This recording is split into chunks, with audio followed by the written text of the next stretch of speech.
Daytoy gayam ti update sa binilad kong utag na manok.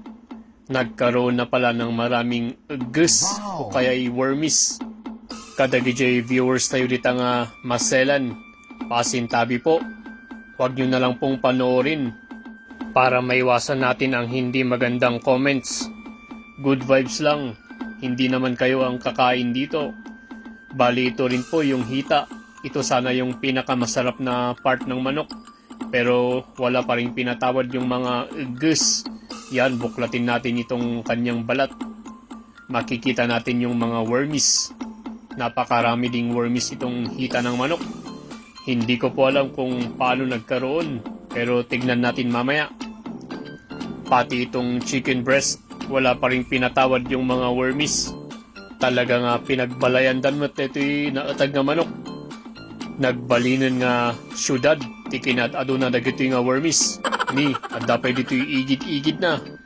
Agasong may dagita nga gus. Di bali, iluluto pa rin natin yan. Bahala na dyan. Tignan natin itong mga iba kung nagkaroon pa rin ba ng wormis. Yan, chicken breast na naman. Magang-magana po ito. Pero bakit nagkaroon pa rin ng uod o kaya'y gus? Kaya sa mga viewers natin dyan, inuulit ko po, pasintabi po.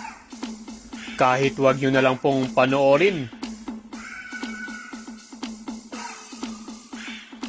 Ito nga pala yung isang dahilan kung bakit nagkaroon ng wormies. May butas pala, nakapasok yung mga langaw. Maganda pa sana yung pagkabilad niya. Talagang magang-magana. Pero ganito yung nangyari. Nakalusot pa rin yung mga langaw. Grabe mo't data, naggadupay mo't nga wormis. Ay una yun. Dagitadan, managsitaray dagijegus.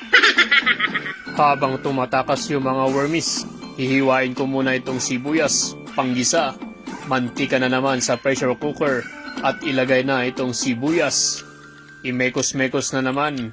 Sabay ilagay na itong mga inatag na manok with wormis. Urayhan tayo nga slicein.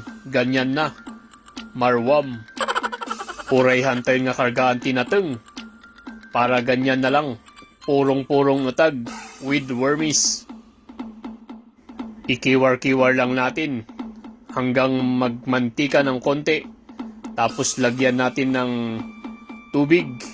Katamtamang tubig lang. Sige, ipakbo mo na yung tubig. Kulang pa po, kaya dagdagan natin ng kalahati. Yan. Sabay, i-recop na naman natin para maluto na kaagad. I-recop manan nga kaslamutit. Sabay, ipusipos-ipos. Yan. A few moments later. Nagkuy-kusik-kusik na.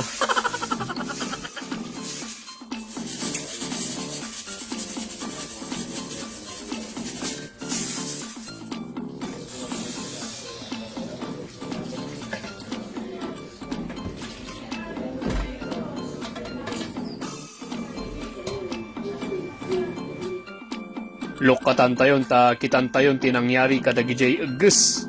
Yan. Ito na po yung etag na manok with wormis. Purong etag po yan.